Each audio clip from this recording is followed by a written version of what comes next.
안녕하세요. 저는 30대 후반의 평범한 여성입니다. 전 남편에게 정말 말도 안 되는 일을 당했는데 복수를 하고도 분이 덜 풀려 여기서 이 한 좀 풀어보고자 사연글을 작성하게 됐어요. 저는 몰랐어요. 악연이란 언제나 인연으로 위장하고 있다는 걸요.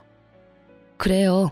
처음에 남편과 만났을 때는 정말로 인연이라는 생각을 했어요. 솔직히 연애할 때는 다들 그렇잖아요. 나한테 잘해주는 남자가 제일 좋은 신랑감이라고 생각하죠. 그 사람이 언제나 나를 지켜줄 것 같고 언제나 저와 함께할 것 같은 착각. 저도 그렇게 착각했었어요. 착하고 순수하며 제 마음을 잘 읽어주는 건 사실 결혼하고 나면 그렇게 중요한 건 아니었어요. 제일 중요하게 봐야 할 것을 보지 못하고 섣부른 결혼을 선택한 제가 결국 결혼 4년 만에 이혼을 하게 된 건 어찌 보면 당연한 일이었을지도 몰라요. 저는 애견 미용사였어요. 어릴 때부터 귀엽고 깜찍하고 충성스러운 강아지를 좋아했고 결국에는 그것이 제 진로에 큰 영향을 미쳤죠. 저희 친정이 엄청 부자는 아니었지만 가게 보증금은 빌려줄 정도로 여유는 있으셨고 그렇게 미용을 배운 후부터는 제 가게를 꾸려나가며 일을 했어요. 남편은 당시에 나이가 든 강아지를 한 마리 기르고 있었는데 그 강아지의 미용을 제게 맡기면서 저와 손님 직원의 관계로 알게 됐어요. 정기적으로 미용을 맡기던 남편이 예약 문자가 아닌 강아지의 죽음 소식을 알려온 날부터 저희는 더 이상 손님과 직원의 관계가 아니게 되었습니다. 그렇게 연락을 하고 서로 호감을 가지기 시작했어요. 그렇게 결혼 이야기가 오가고 처음으로 시댁에 방문하게 되었어요. 그런데 분위기가 상당히 묘했던 것이 아직도 기억에 남아요. 뭔가 꺼림칙하고 서먹하고 거리감 있는 느낌. 아무리 봐도 화목한 집안이라는 생각은 들지 않았거든요. 사실 도리어 그 서먹함이 다행일지도 모른다는 생각을 했어요. 남편이 서먹할 정도면 결혼 후에도 시댁과 딱히 가깝게 지내거나 엄청 신경 써야 할 정도는 아니겠지. 난 그 정도 선만 유지하면 되겠지 하는 생각만 그때 했어요. 멍청하게도. 가족이 화목하지 못한 것에는 분명 이유가 있음에도 말이죠. 어쨌든 함께 인사를 갔는데도 부모님은 떨떠름한 느낌이었습니다. 시부모는 시골에서 밭일을 하는 사람이었는데 가진 거라고는 시골집 한 채뿐인 분들이셨어요. 밭도 다른 사람에게 빌려서 농사 짓고 있었고요. 정말 후다닥 인사만 하고 올라와야 했을 정도로 시부모님은 저희와 대화조차도 제대로 나누려 하지 않으셨어요. 그 이유는 결혼식이 끝나갈 때쯤 알게 되었습니다. 저는 남편과 연애하는 1년 동안 남편이 외동아들이라고 생각했어요. 그런데 위로 형님이 하나 있었더군요. 더 웃긴 건 남편에게 형이 있다는 이야기를 결혼식에 온 남편 친척의 입으로 듣게 됐다는 거예요. 아유, 결혼 결정하기 힘들었을 텐데. 그래도 이 집 둘째 아들은 야무지니까 괜찮을 거야. 사람만 보고 결혼하면 나쁘지도 않지. 덕담이라고 전해줬다고 하기엔 너무도 꺼림칙한 말에 제가 모르는 첫째 아들 이야기까지. 첫째 아들에게는 하자가 있다는 식으로 들리는 말에 저는 뭔가 이상하다고 생각했지만 그때는 이미 결혼식이 한창이었으니 자세히 생각할 시간도 없었어요. 시아주버님이든 누구든 어차피 시댁과 남편이 저렇게 소원한데 우리한테 영향을 미칠까? 그런 아니란 생각만 했죠. 그런데 그 시숙은 말 그대로 인간 쓰레기였어요. 그것도 활용 불가능하고 처치곤란인 쓰레기. 나름대로 저에게는 행복한 결혼식이 끝나가고 마지막으로 예식장 식대 계산하는 시간이 됐죠.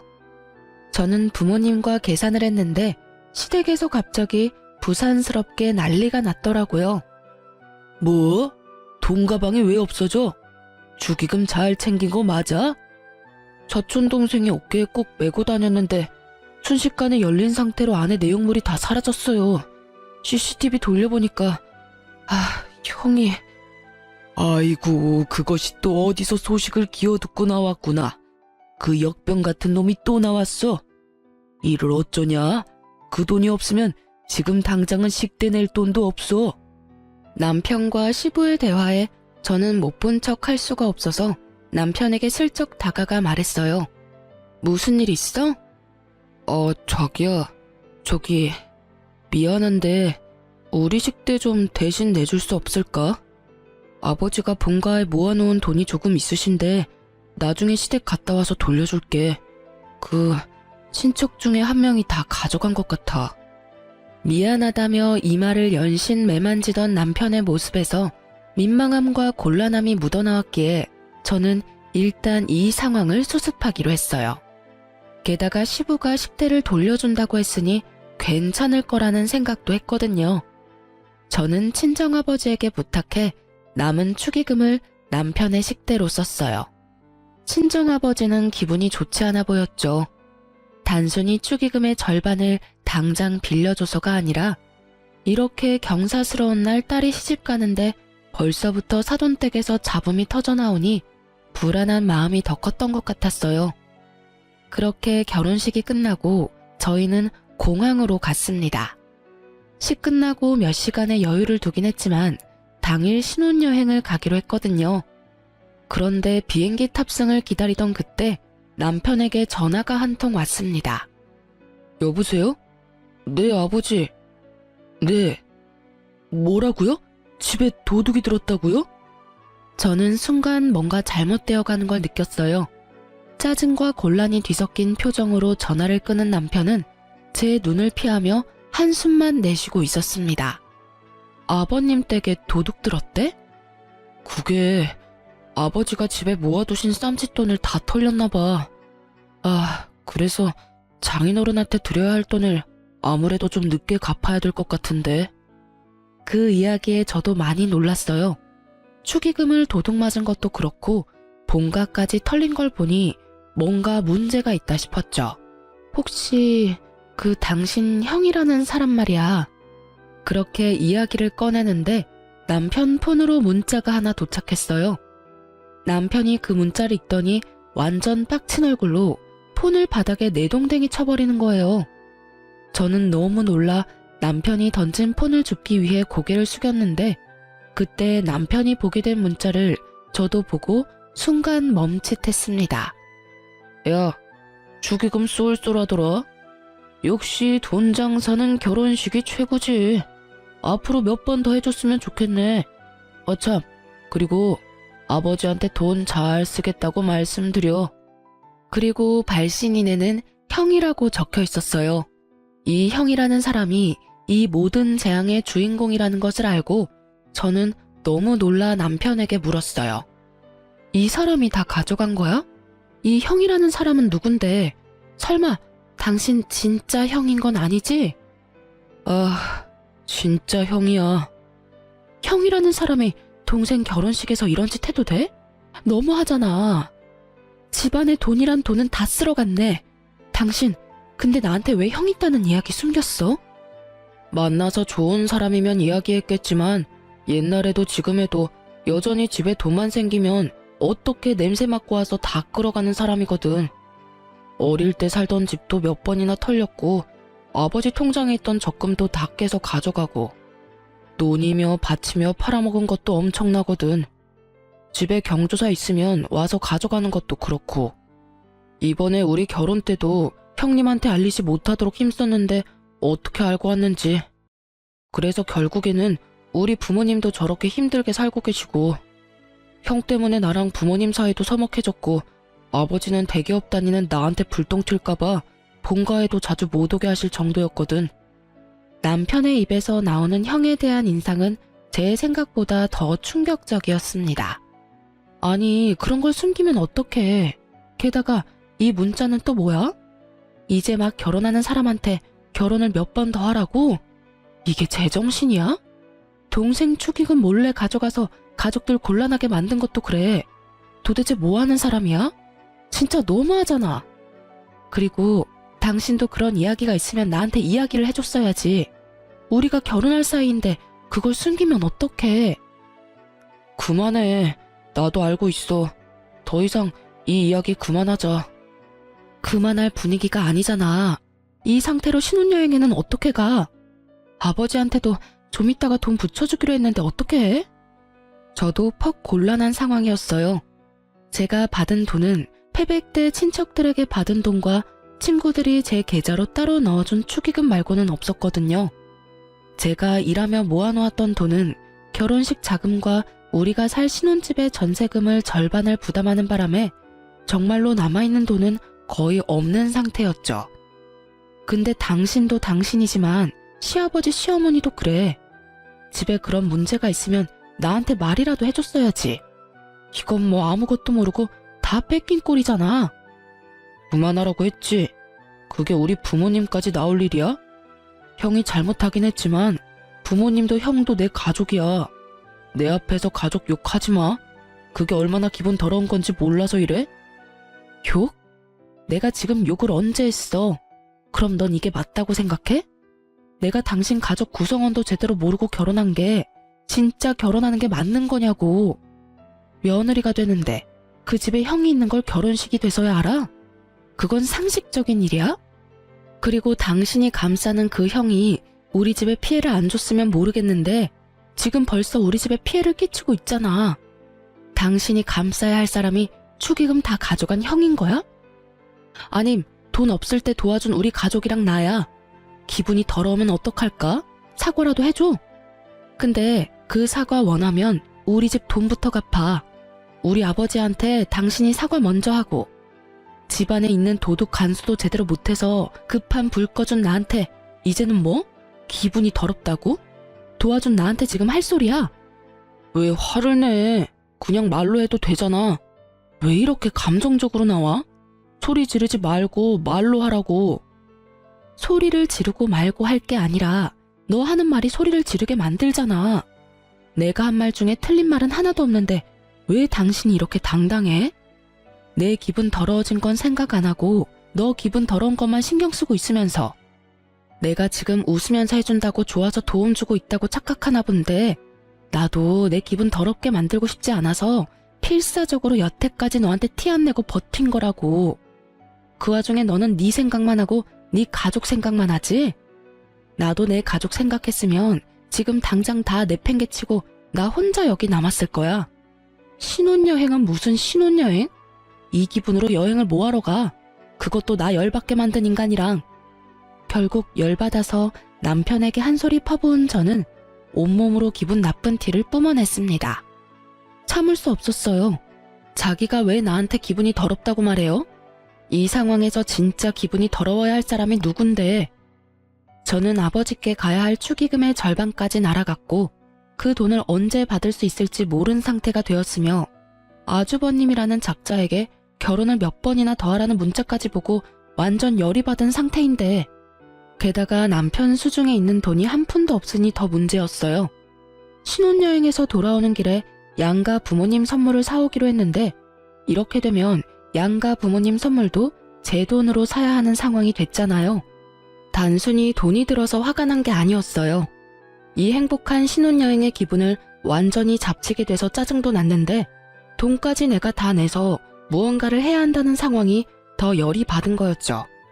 노발대발하는 제 모습에 남편이 순간 흠칫하더군요.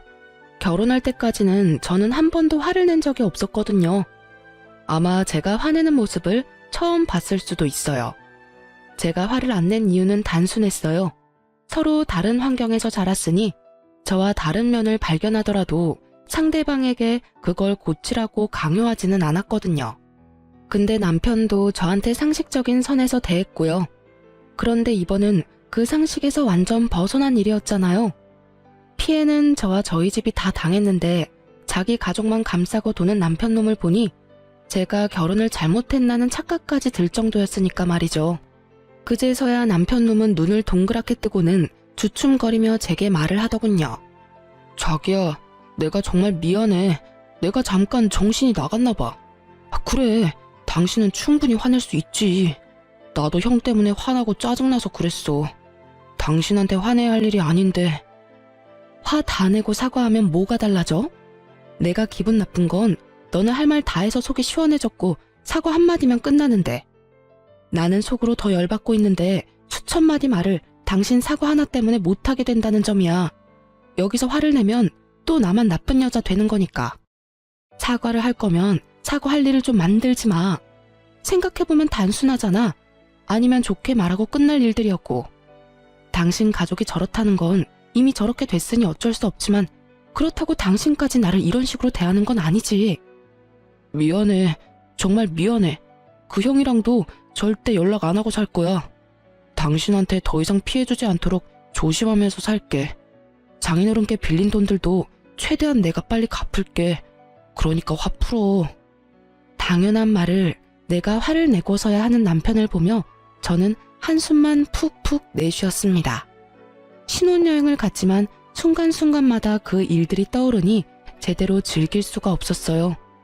저의 신혼여행은 그렇게 완전 엉망진창인 기분으로 끝내게 됐죠. 그 기간 내내 남편은 제 눈치를 보기에 바빴고요. 자기가 잘못한 건 알았는지 아니면 제가 생각보다 더 길게 화를 내는 게 신경 쓰였는지 뭐가 그 사람 진심인지 모르겠지만 더 이상 길게 화내봐야 일어난 일은 일어났고 제 기분은 더 나아질 리 없다는 생각에 남편에게 말했어요. 아주버님이랑 제대로 정리해. 절대로 그 사람이 당신이랑 우리 집에 피해주지 않도록 당신이 확실하게 하라고. 그리고 만약에 한 번만 더 이런 일로 나랑 우리 집에 문제 생기도록 만들면 그때는 이렇게 살지는 않을 거야. 이혼 이야기가 나오더라도 이상할 일 없는 거 알고는 있어? 결국 저의 으름장에 남편은 그 뒤로 제 눈치만 보더군요. 그렇게 그 일은 어떻게든 마무리가 됐습니다. 다만 앙금은 다 가라앉지 않았죠.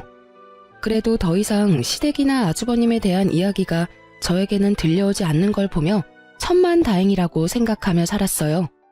그렇게 4년 동안 별 문제 없이 지나갔어요. 아버지에게 빌린 돈 1,500만 원도 남편 월급으로 2년 만에 다 갚을 수 있었어요. 그리고 4년째 결혼기념일에 남편은 저를 굉장히 충격에 빠뜨리는 일을 저질렀습니다. 그날은 남편과 둘이서 좋은 시간을 보낼 생각으로 가득한 하루였어요. 저희가 애가 없다 보니 이번 기회를 잘 이용하면 아이가 생길 것 같아서 굉장히 즐거운 마음으로 스테이크를 굽고 스파게티와 디저트를 손수 준비했어요. 그리고 도어락 비밀번호 누르는 소리가 들리고 저는 부엌에서 쏜살같이 뛰어나가 남편을 맞이하려 했어요. 그런데 제 눈에 들어온 것은 시부모님 두 분과 뒤에선 남편이 들고 온 커다란 캐리어였어요. 제 얼굴에서 웃음이 사라진 것은 당연한 순서였죠. 아버님, 어머님, 여기는 갑자기 무슨 일로... 제 말에 시부모님은 민망한 표정으로 남편을 쳐다봤습니다. 여보, 이게 다 무슨 일이야? 어머님, 아버님이 어째서 이 시간에 갑자기 우리 집에 오신 거야? 여보, 미안한데 당분간만 부모님 우리 집에서 지내면 안 될까? 왜? 무슨 일인데? 집에 물난리라도 났어? 한창 장마철이라 여기저기 물에 잠겼다는 말을 많이 들어서 시부모님 집도 물난리가 난 줄 알았어요. 그런데 남편이 고개를 흔들더군요.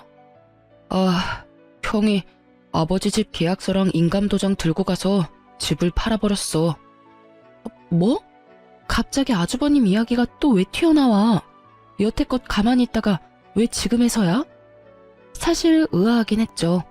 그 아주버님 성격이라면 시부모 집 따위 애저녁에 팔아먹을 것 같았거든요. 워낙 들은 게 많아서 말이죠. 그러니까 이상하잖아요. 돈 나올 구석만 있으면 뭐든 다 뺏어가는 사람이 여태껏 그 집을 가만히 놔뒀다는 게 좀 수상하더라고요. 여태까지 그 인감도장이 어디 있는지 몰라서 못 팔았던 모양이더라고. 얼마 전에 오랜만에 부모님 얼굴 보러 왔다고 하면서 내려와서는 내내 그거 찾고 있었던 것 같아. 저는 너무 당황했습니다. 집에 큰일이 일어났으니 남편도 여기까지 시부모님을 데려왔겠죠. 그게 싫다는 건 아니었어요. 만약 저도 당장 제 부모님에게 문제가 생기면 우리 집부터 모셨을 거예요. 그런데 그러면 말이라도 해줘야 하는 거잖아요. 저번에도 그러더니 이번에도 남편은 제게 한마디도 없이 시부모님부터 먼저 데리고 와서 대뜸 들이밀면 해결이 되는 줄 아나 봐요. 여보, 내가 항상 말했잖아. 미리 말을 좀 하라고. 이런 일 생겨서 모시고 올 것 같으면 나한테도 미리 상의라도 한마디 했어야 하는 거 아니야? 미안해. 당신이 거절할까봐 여기까지 부랴부랴 모신 것도 있어. 그치만 이 장마철에 어디서 지내게 해? 부모님 모셨다고 뭐라 하는 게 아니야. 미리 최소한 아버님이 당신한테 이런 일로 연락을 했으면 그때라도 나한테 이야기를 했어야지. 그래야 내가 뭘 준비를 하든 말든 할 거 아니야. 이렇게 다짜고짜 모시고 오면 이 늦은 시간에 부랴부랴 두 분 모실 방 정리해, 청소해, 식사도 2인분 뿐인데 어떻게 하라는 말이야. 미안해. 방도 내가 다 정리하고 청소도 내가 하고 두 분 밥도 내가 알아서 할게. 그러니까 제발 여기 있게만 해줘. 부탁이야. 남편이 제게 사정사정하는데 도와주지 않을 수도 없었어요. 두 분이 본인들이 원해서 또는 며느리 괴롭히고 싶어서 들어오는 것도 아니고 두 눈 가득 제 눈치 보는 걸 뻔히 알면서도 그분들을 내칠 만큼 제 마음이 모질지도 못했죠. 그렇지만 이대로 계속 살 수도 없는 노릇이었습니다.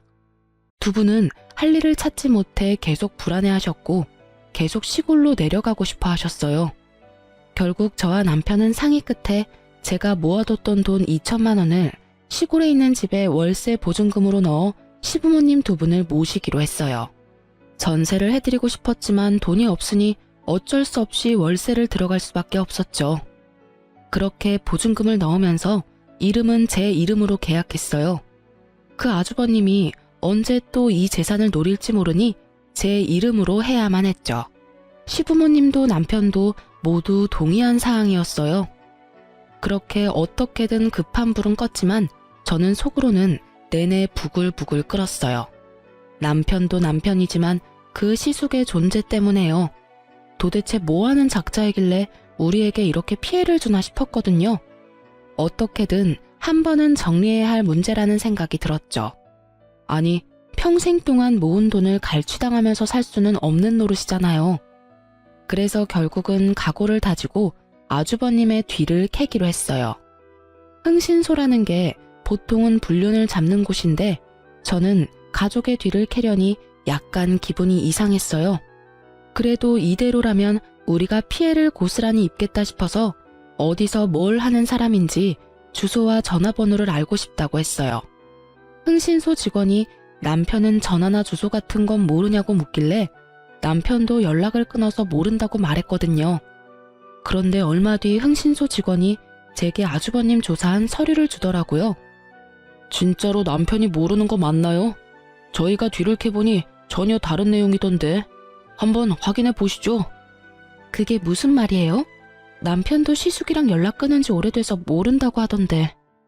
그 시숙이라는 분이 남편 뒷조사를 했던 것 같더라고요. 그래서 저희도 조사하면서 알게 된 사실인데 두 사람이 뭔가 거래를 한 것 같던데.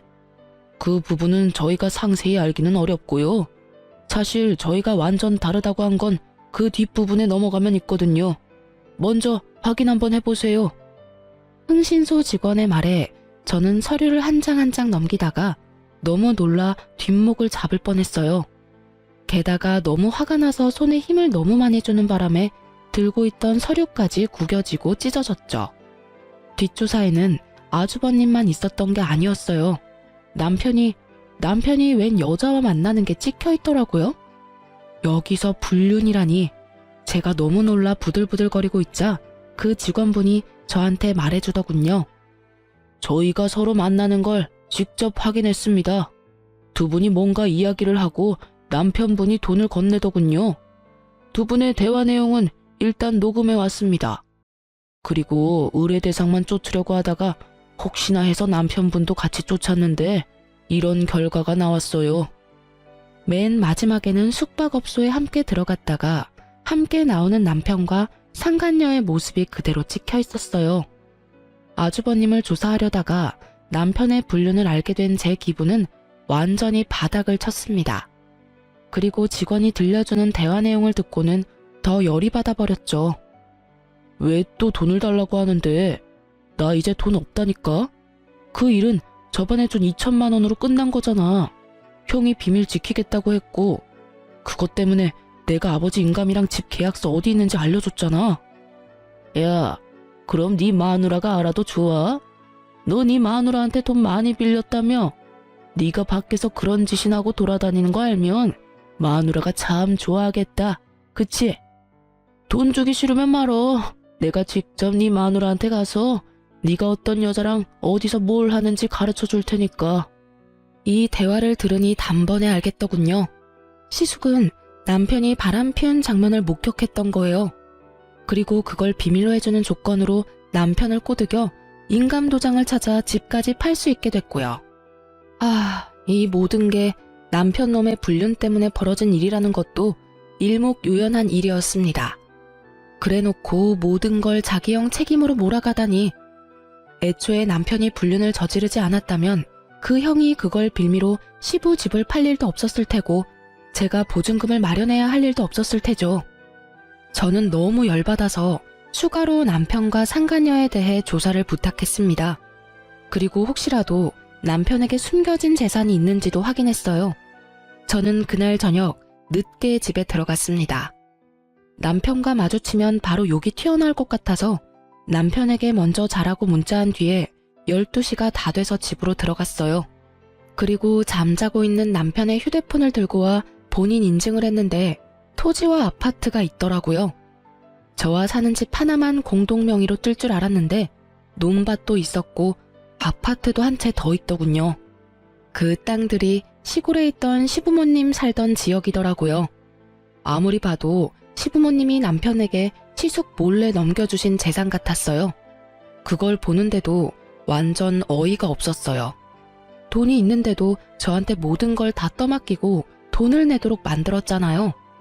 불륜만 해도 여기를 다 엎어버려도 모자랄 정도인데 재산까지 숨기고 제 돈과 친정 돈을 펑펑 쓰도록 만들었다니 저는 정말로 이 남자를 죽이고 싶은 마음이 머리 끝까지 들었습니다.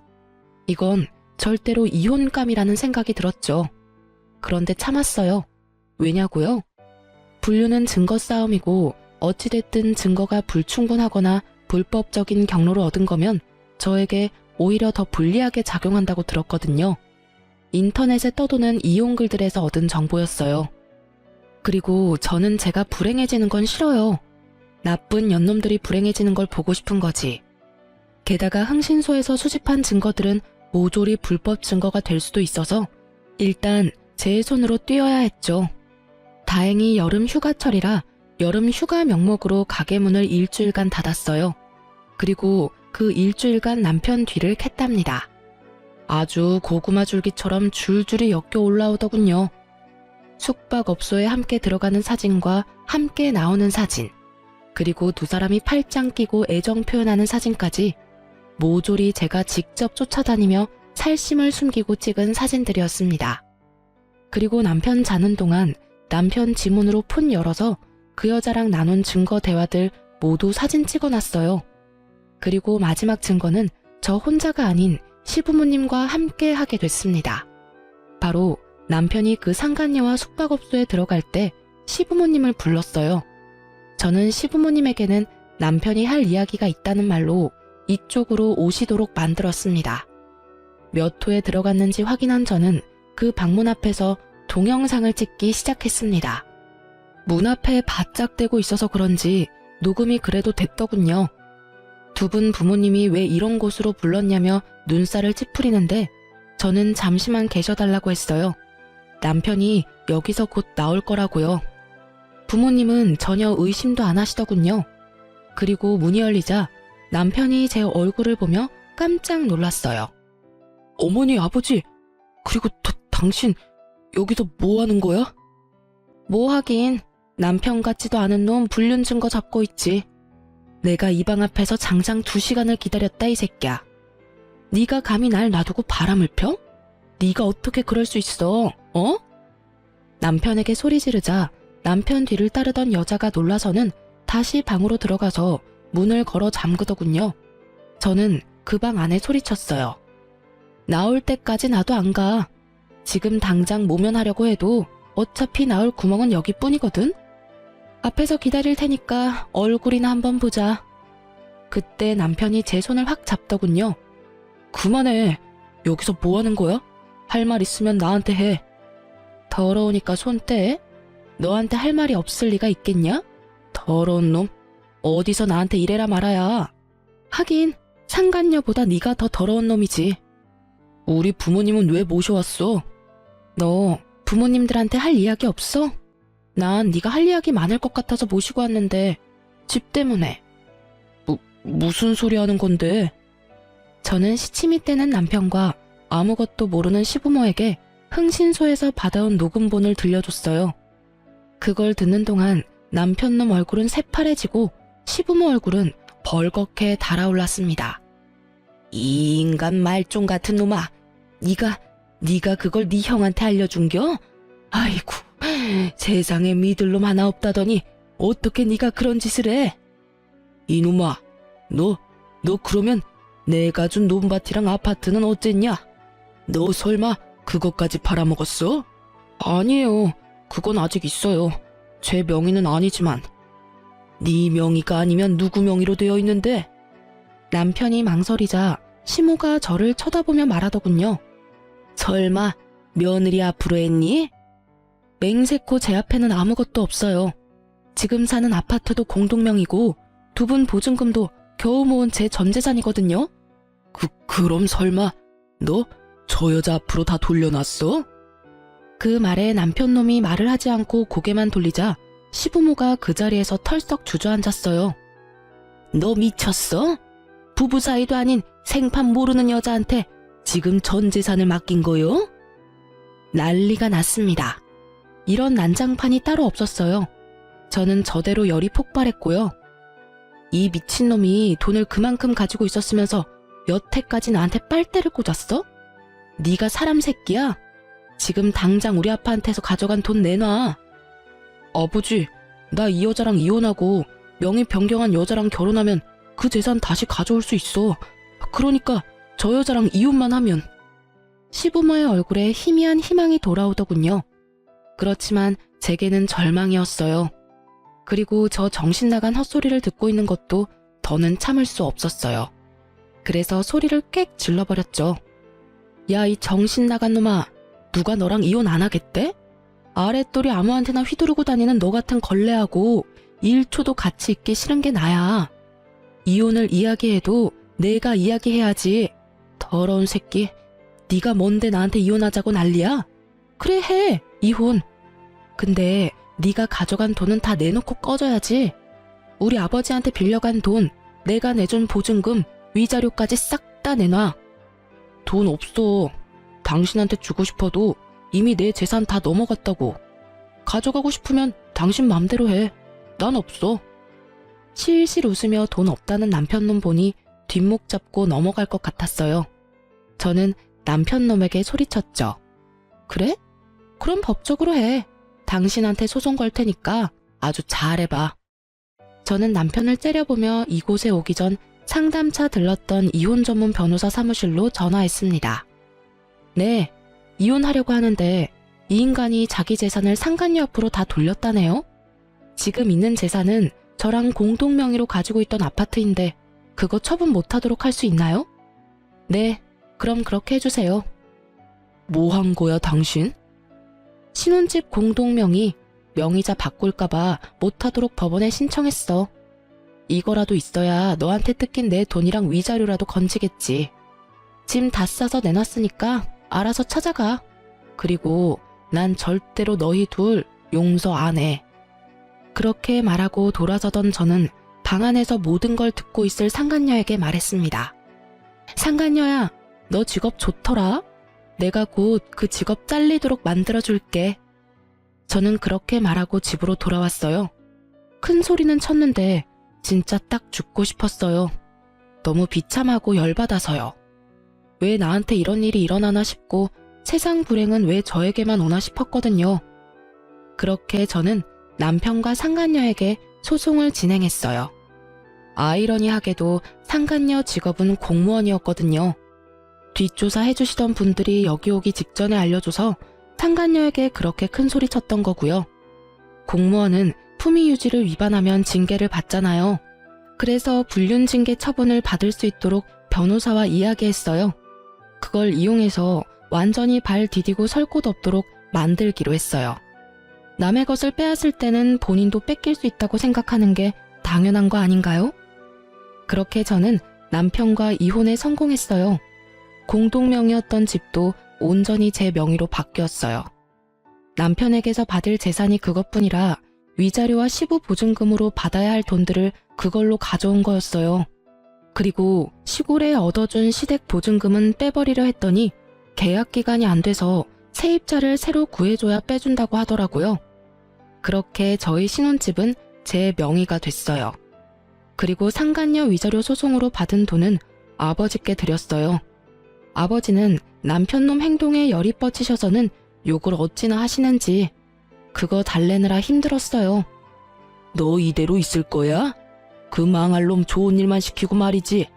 결혼식 식대 내달라고 왔을 때부터 나는 꺼림칙했어. 천벌을 받을 놈 같으니라고. 감히 내 딸한테 이딴 짓을 저질러? 아빠, 걱정 마세요. 저도 절대로 이렇게는 못 끝내죠. 근데 쓰레기를 내 손으로 버리면 내 손이 더러워지잖아요. 이럴 때는 쓰레기로 쓰레기 처리하도록 만드는 법이 제일 좋아요. 제가 좋은 쓰레기를 하나 알거든요. 저는 아버지에게 그렇게 이야기하고 전 남편의 형에게 전화를 걸었습니다. 네, 안녕하세요. 저 당신 동생 와이프예요. 얼마 전에 이혼했거든요. 나한테 돈 달라고 전화한 거면 번지수 잘못 짚었어요. 나 돈 없거든. 그리고 동생이랑 남남이면 나랑도 남남인데 뭔 일로 전화를 했어요? 별일 아닌 거면 끊습니다. 급하시네요. 좋은 거 알려드리려고 전화했는데. 당신 남동생한테 재산이 얼마나 있는지 모르죠? 걔는 벌써 내가 다 털어서 얼마 전에 연락했는데 개털이던데. 그럴 리가 있겠어요? 제가 문자로 땅 아파트 한 채 주소 어딘지 보내드릴게요. 그거 당신 동생이 가지고 있던 재산이었거든요. 당신 부모님이 당신한테서 지키려고 동생 명의로 바꿔놓은 거예요. 그리고는 당신한테 들킬까봐 시댁에도 자주 못 오게 하고. 알고 계셨어요? 뭐? 그런 게 있었다고? 이야, 요거 간땡이가 부었네. 아, 근데 그거 명의 얼마 전에 바뀌었어요. 당신 동생이 만나던 여자 이름으로요. 뭐? 그쪽으로 바뀌면 어떻게 하기 힘든데? 괜찮아요. 두 사람 곧 재혼할 것 같은데 형님이 제주껏 재능 발휘하시면 될 것 같네요. 제가 굳이 손대고 싶은 마음은 없거든요. 아, 부부가 되면 가져오기 쉽지. 가서 한 판 휩쓸어주면 냅다 던져주거든. 근데 이렇게 알려주는 이유가 뭐요? 뭐긴요. 저를 이렇게 괴롭혔으니까 그 사람들도 괴로워봐야 하지 않겠어요? 그 녀석도 무서운 사람 건드렸네. 대신 부탁 하나 있어요. 재산 다 뺏고 나면 전화해서 그 사람들 어땠는지 이야기 좀 해주세요. 그러고는 전화를 뚝 끊었어요. 저는 앞으로 벌어질 일들을 기다리고 있었어요. 쓰레기 형님이 쓰레기 동생을 어떻게 처리하나 하고요. 그리고 며칠 뒤에 전화가 왔더군요. 이야기를 들어보니 아주 웃겼어요. 전 남편 놈은 자기들의 보금자리까지 찾아온 형에게 놀라 한바탕 뒤집어졌다고 해요. 그 와중에 형이 재산 내놓으라고 행패 부리며 안 내놓으면 여기저기 불륜 소식 다 알려버리겠다고, 그리고 이 아파트에 사는 사람이 모두 알도록 만들겠다고 협박했는데도 안 내놓더래요. 그래서 그 형님이 어쨌다는 줄 아세요? 상간녀 부모한테 가서 무슨 자식을 그따위로 키웠냐고 불륜이나 해서 남의 가정 깨고 남의 재산 다 가져간 파렴치한으로 만들어버리는 바람에 결국 상간녀 부모 쓰러져서 몸져 누웠다고 하더군요. 그리고 그 이야기 듣고 뛰쳐온 상간녀가 결국에는 전 남편에게 받았던 재산 싹 다 돌려줬다고 했답니다. 하긴 그렇게 애지중지 키운 딸년이 유부남이랑 붙어먹으며 불륜이나 저질렀다는 걸 알면 얼마나 충격받았겠어요. 이렇게 화려하게 제 복수를 대신해주니 분노와 화로 가득했던 가슴속을 시원하게 덜어낼 수 있었어요. 그런데 그러고 며칠쯤 지났을까요? 상간녀에게 연락이 왔더라고요. 사실 저는 전 남편과 만나기 싫어서 제 명의가 된 집도 팔려고 내놨고 애견 미용실도 다른 곳으로 이전하려고 생각 중이었거든요. 그놈 얼굴 보기 싫어서 그랬는데 뜬금없이 상간녀가 연락 오니 좀 의아했죠. 안 만나고 싶었지만 마지막이라는 생각으로 한번 만나주기로 하고 나갔어요. 약속을 하고 만난 곳에는 상간녀와 전 남편이 같이 있었어요. 두 사람이 왜 날 불렀나 싶었지만 제가 쫄릴 게 뭐가 있겠어요? 잘못한 건 두 사람인데. 그래서 당당하게 그 앞에 앉아서 물었죠. 왜 보자고 하셨어요? 꼭 이렇게까지 했어야 해요? 상간녀 표정이 그 전과는 다르게 아주 시달려서 눈밑이 시커멓게 기미가 꽉 꼈더군요. 마치 상간녀의 앞날처럼 말이죠. 저는 싱긋 웃으며 정말 아무것도 모른다는 것처럼 물었죠. 뭘요? 아주버님요. 아, 그분요? 그분이 왜요? 저희 주소랑 이 사람 재산 있는 거 알려준 게 당신이라면서요. 그 사람이 저희한테 다 말해줬어요. 혹시 우리 부모님 찾아가라고 한 것도 당신이 한 짓이에요? 어이가 없네. 이젠 뭐든 다 내 탓이야? 네가 뭔데 나한테 그딴 소리 하는데. 그래서 나한테 책임이라도 씌우고 싶어서 그래? 내가 알려줄까? 너희 집 주소 그리고 저기 찌그러져 있는 저 새끼가 가지고 있던 재산 내가 다 알려줬어, 그 형님한테. 그런데 난 알려준 것뿐이야. 세부적인 일은 그분이 혼자서 다 하셨지. 내가 왜 그런 일을 해? 미안한데 쓰레기 치우는데 내 손을 쓰는 건 너무 더럽잖아. 그것도 하나가 아니라 둘이나 되는데. 그래서 사고 치는 거 좋아하는 사람한테 정보 하나 준 것뿐이야. 그렇다고 내가 뭘 해달라고 요구한 적 없어. 녹음한 거 있는데 들어볼래? 진짜로 당신이 시킨 게 아니라고요? 내가 말 안 했어도 언젠가는 당신들 찾아갔을걸? 거기 짜져있는 아저씨가 대답해봐요. 맞죠? 당신 형님 그러고도 충분히 남을 사람이잖아. 결혼식 전까지 한 번도 그 존재에 대해 들어본 적 없는 형님이 우리 결혼식에 와서 시댁 축의금 홀라당 훔쳐서 도망가서 결국에는 우리 친정아버지가 그 돈 내도록 만들었죠. 돈 될 만한 땅도 그렇게나 많이 가지고 있었으면서 돈 한 푼 안 내고 나한테 돈 다 내도록 만들었잖아. 그게 이 인간 수법이라고. 그 형님이라는 쓰레기 같은 인간이랑 똑같은 쓰레기. 제 말에 상간녀가 분노를 삼키려는 건지 이를 꽉 깨물더군요. 이제 알겠어? 네가 가져간 게 저런 인간이야. 잘 됐지 뭐. 나만 아니면 되니까. 야, 이 나쁜 놈아. 그런 가족이 있었으면 나한테 말을 했어야 할 거 아니야. 너 지금 나 속이고 결혼하자고 한 거라고. 아줌마, 다 됐으니까 이 남자 데리고 가요. 다시 가져가라고요. 저 새끼 때문에 나는 3년간 악착같이 공부해서 들어간 번듯한 직장에서도 해임됐고 결국에는 소문까지 다 나서 얼굴도 못 들고 다니게 됐어. 우리 부모님은 아예 내 얼굴 볼 생각도 안 하고. 이놈은 자기도 회사 잘려서 놀고 있지를 않나. 위자료 대신 내준다는 말만 믿고 있었는데 그 형이 나타나서 다 빼앗아가질 않나. 이게 도대체 무슨 일이냐고. 당신이 남자 간수를 못하니까 지나가는 나 같은 여자가 봉변을 당하는 거잖아. 아니, 눈 맞은 건 둘인데 왜 나한테 성질이야. 내가 이 썩을 인간한테 더 유감이 있긴 한데 너한테도 유감은 차고도 넘쳐. 어디서 유부남 노리고 만난 년이 감히 나한테 큰 소리야. 그리고 한 번 가져갔으면 반품 불가거든? 그럼 어떡하라고. 내 인생 완전히 망했는데. 나는 직장도 돈도 명예도 이젠 부모님도 잃었다고. 나한테 남은 건 하나도 없어. 네가 책임져. 이 정신 나간 놈아. 왜 그딴 형 하나 간수를 못해서 내 인생을 망쳐놔. 결국 상간녀의 화살은 전 남편에게 돌아갔고 그는 억울함 가득한 눈으로 상간녀에게 말하더군요. 우리 사랑하는 사이였잖아. 너도 좋다고 했으면서 이제 와서 이딴 소리 하냐고. 언제는 내가 뭐라도 다 좋다며. 사랑이 밥 먹여줘? 직장 잃고 나한테 빌붙으려는 거 내가 모를 줄 알아? 내 인생 돌려놔, 이 나쁜 놈아. 전 남편 멱살을 붙잡고 소리치는 상간녀에게 제가 웃으면서 말해줬어요. 네 인생 망친 건 너야. 불륜 아니었으면 그 아주버님이라는 작자하고 다시 만나지도 않았을 테지. 그래도 나한테는 상간녀야. 네가 은인이다. 결국 상간녀는 열받아서 나가버렸고 전 남편 놈은 저와 상간녀 사이에서 말도 없이 우물쭈물거리다가 뒤늦게 상간녀 뒤를 쫓아갔더군요. 그 뒤에 전화 오는 거 다 연락 무시했더니 그 다음에는 장문의 문자를 보냈더라고요. 안 읽고 지우려다가 2달 뒤에 생각나서 한번 읽어봤는데 아주 쓸모없는 것들만 써져 있더라고요. 미안하다, 다시 돌아가고 싶다, 뭐 이런. 정말 하등 쓸모없는 후회로 가득한 말? 괜히 읽어서 제 기분만 잡쳤어요. 결국 여기서도 저기서도 버림받은 전 남편은 빈털터리에 집도 없이 결국 시골 시댁으로 내려가 보증금 2천짜리 시댁에 들어갔다고 하더군요. 그런데 자기들 재산 다 말아먹은 시부모가 그런 아들을 집에 곱게 들였겠어요?